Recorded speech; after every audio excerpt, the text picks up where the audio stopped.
Alors du coup j'ai 30 ans et mon parcours, j'ai fait une prépa, ensuite j'ai fait une école de commerce à Paris, le SCP, en spécialisation entrepreneuriat. Donc c'est des études qui sont assez larges et en fait j'avais toujours un peu cette envie quand même d'entreprendre et c'est pour ça que j'ai choisi ce master-là. Et ensuite je suis partie un an et demi, un peu plus d'un an et demi en Afrique du Sud, au Cap, où j'ai fait un échange et j'ai tellement aimé que je suis restée un peu après pour travailler. Je suis ensuite rentrée à Paris où j'ai travaillé 2 ans dans une start-up en tant que responsable commercial où j'ai rencontré Agnès qui est aujourd'hui mon associée et on a fondé Baya du coup en novembre 2016, il y a 3 ans maintenant.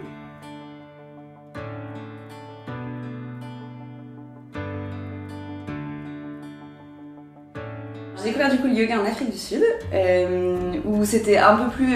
donc c'était en 2014 je pense, et du coup en France ça commençait tout juste à se voir un peu plus, c'était un peu moins underground, et c'était ma coloc du Cap qui en faisait, et ça m'avait un peu intriguée au début, c'était vraiment genre sur la plage, elle me montrait des trucs, je trouvais ça chouette, et après du coup j'ai commencé à pratiquer, surtout à mon retour à Paris, en allant dans les studios, en faisant des cours et en pratiquant un peu tout ça aussi.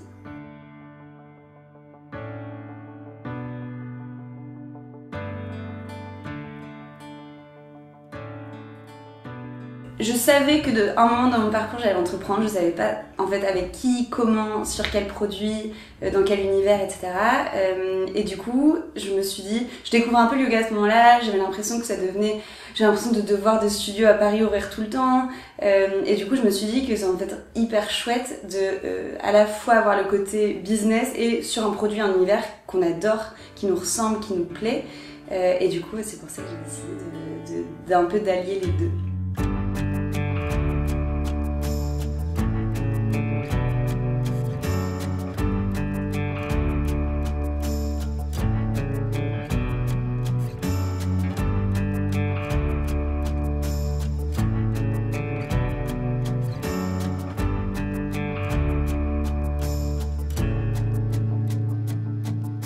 J'ai plus un souvenir d'un déclic, tu vois, où on se dit ah c'est ça, ça va être ça, ça va ressembler à ça, etc.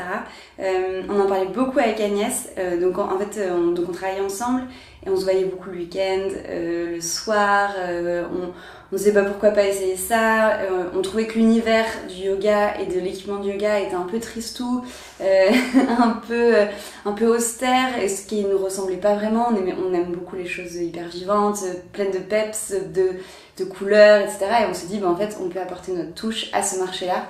Et du coup, c'est un peu comme ça que c'est venu au fur et à mesure. Et du coup, et l'autre déclic, ça a été de le faire avec Agnès, du coup. Parce que je pense que j'étais pas prête pour le faire toute seule et ça aurait probablement pas marché du tout si je l'avais fait toute seule.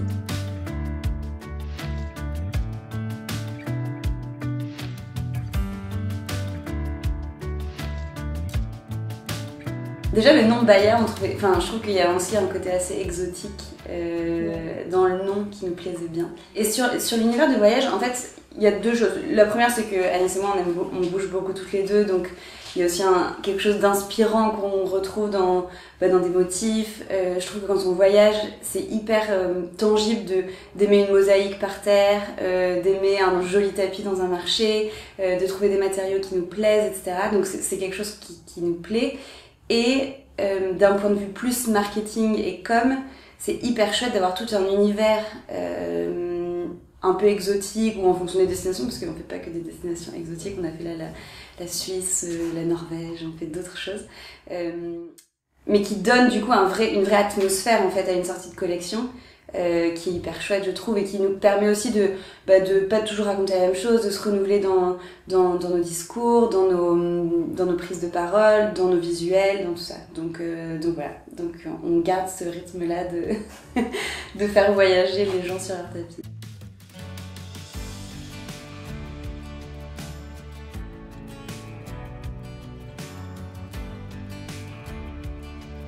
Ton tapis, c'est aussi un objet que t'aimes, qui est important pour toi, etc. Et de se dire que quand tu le déroules et que t'es content de le voir et que tu dis ah trop chouette, il m'inspire, il me motive, c'était un peu ça qu'on avait envie de déclencher chez les gens. Depuis novembre, on produit 50% de notre prod en Allemagne, qui était un gros challenge pour nous. Ça a mis à peu près 1 an en fait, entre le moment où on a rencontré le fournisseur, on a fait les prototypages, on a lancé les productions, etc. Donc il y a une usine sur un type de matériau en Allemagne qui est capable de le faire. Je sais, il me semble qu'il y a une usine aussi en Espagne qui travaille un autre matériel. Pourquoi la Chine sur certains matériaux, notamment le caoutchouc en fait, les caoutchoutiers viennent en général d'Asie et c'est pour ça que l'industrie là-bas s'est transformée et c'est les transformer en tapis de yoga en fait après. Donc voilà, mais c'est vrai que c'est un vrai challenge, surtout quand on se lance. En fait, on a des petites quantités qui fait que quand on va avoir des fournisseurs, la moitié sont là en mode oui c'est ça, vous êtes mignonne vous avec vos 500 tapis à vouloir produire. Là au fur et à mesure qu'on grossit et qu'on grandit, je trouve qu'on a plus d'aplomb auprès des fournisseurs pour à la fois les faire changer certaines méthodes de prod, exiger plus aussi de transparence de leur côté à eux, et à la fois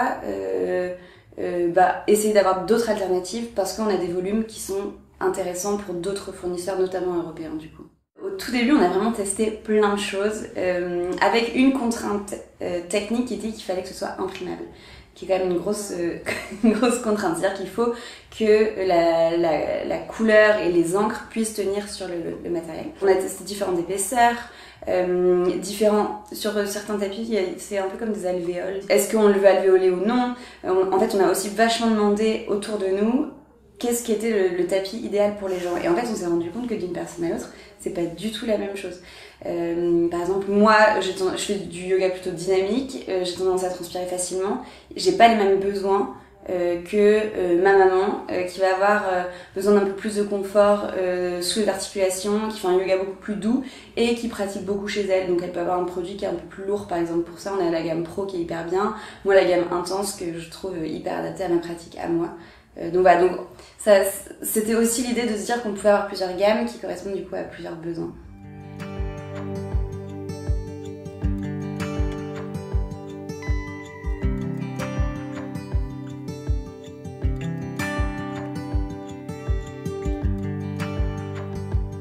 On a lancé du coup il y a un an à peu près, un peu moins peut-être, la page Small Steps, qui est du coup la page qui parle de ça sur notre site. L'idée c'était vraiment d'être hyper transparente sur tous nos enjeux de production, mais pas que, parce qu'on a aussi d'autres enjeux sur des événements, sur l'acheminement, sur le transport, etc.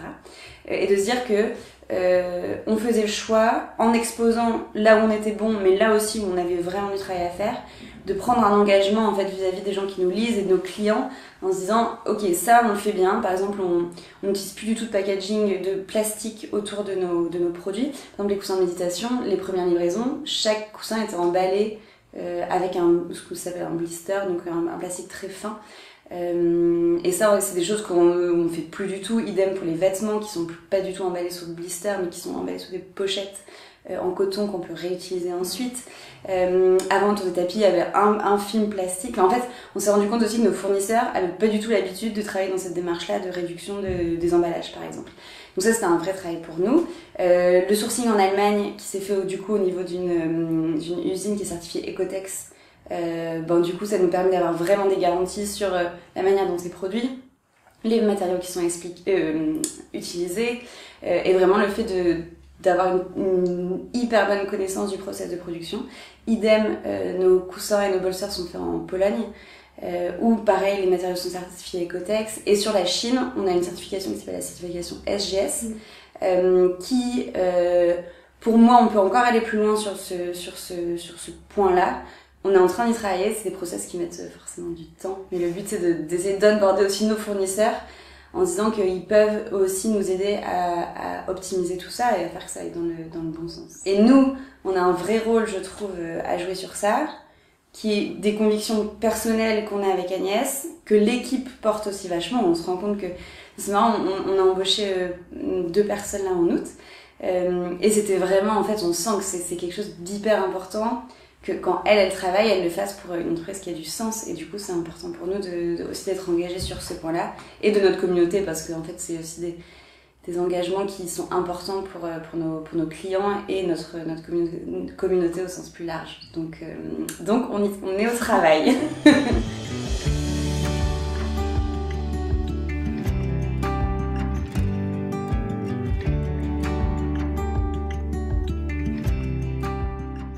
Certains moments un peu clés de l'année, donc par exemple le Black Friday que nous on fait pas, On choisit d'avoir des engagements qui nous ressemblent, qui nous parlent et qui fait qu'en gros c'est des vrais partis pris qu'on va prendre. Donc le Black Friday, on avait fait une opération avec la Surfrider Foundation, qui est une fondation de sauvegarde des océans.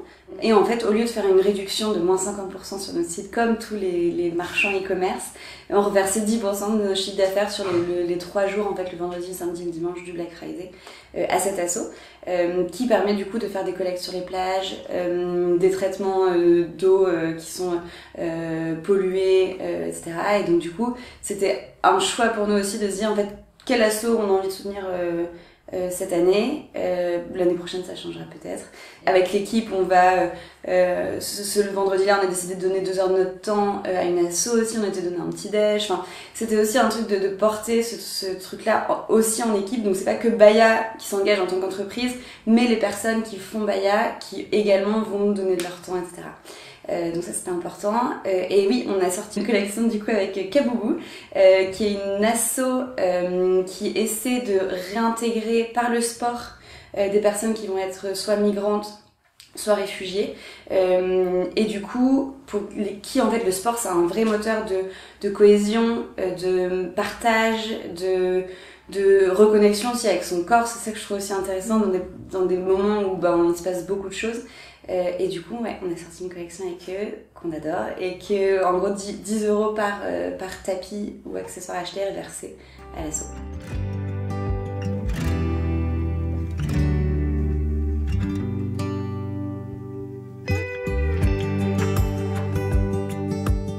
Alors, je fais du vinyasa, un peu de jivamukti, mais en fait, c'est faux de dire que je fais que du yoga dynamique parce que je fais quand même du yin une fois par semaine. J'ai découvert assez tardivement. Parce que je pense que mon cheminement, il a été au départ de vraiment aimer le côté physique, de me dire, je sens que ça me fait du bien à mon corps, ça me muscle, ça me gaine, ça m'assouplit, j'ai l'impression de me dépenser, etc. Et ça, on l'a via des pratiques type le vinyasa, le jivamukti, l'ashtanga, des choses comme ça, que j'aime bien. Et en fait, j'ai l'impression que j'ai un côté plus yin qui, je sais pas si c'est l'âge ou la maturité, mais qui arrive avec le temps. Et en fait, c'est des vrais moments de pause pour moi que maintenant, si j'y vais pas une semaine, je le sens aussi physiquement que j'ai pas eu mon heure de break de yin. Donc, je trouve que c'est adapté à différents types de moments aussi. C'est hyper complémentaire d'avoir les 2 types de pratiques. C'est vraiment une histoire d'équilibre. La pratique plus intense, en fait, j'ai quand même besoin de me dépenser. Et je trouve qu'après une pratique de vinyasa, par exemple, je me sens très énergisée. C'est-à-dire que j'ai l'impression que souvent je le fais le matin, ou le midi même, pas mal en fonction des journées au bureau. mais je sens que c'est un vrai moment où je sors de là et je me sens en forme. C'est pas du tout le même esprit qu'après une pratique de yin où je me sens aussi très énergisée, mais dans le sens rechargée. C'est-à-dire, je trouve qu'il y a une énergie qui est très différente, qui est du coup très complémentaire, mais c'est pour moi, c'est plus un moment de lâcher prise, quoi. Que j'ai peut-être un peu moins dans les pratiques plus dynamiques, où il y a quand même un effort de concentration, un effort physique aussi qui est très différent. Donc voilà.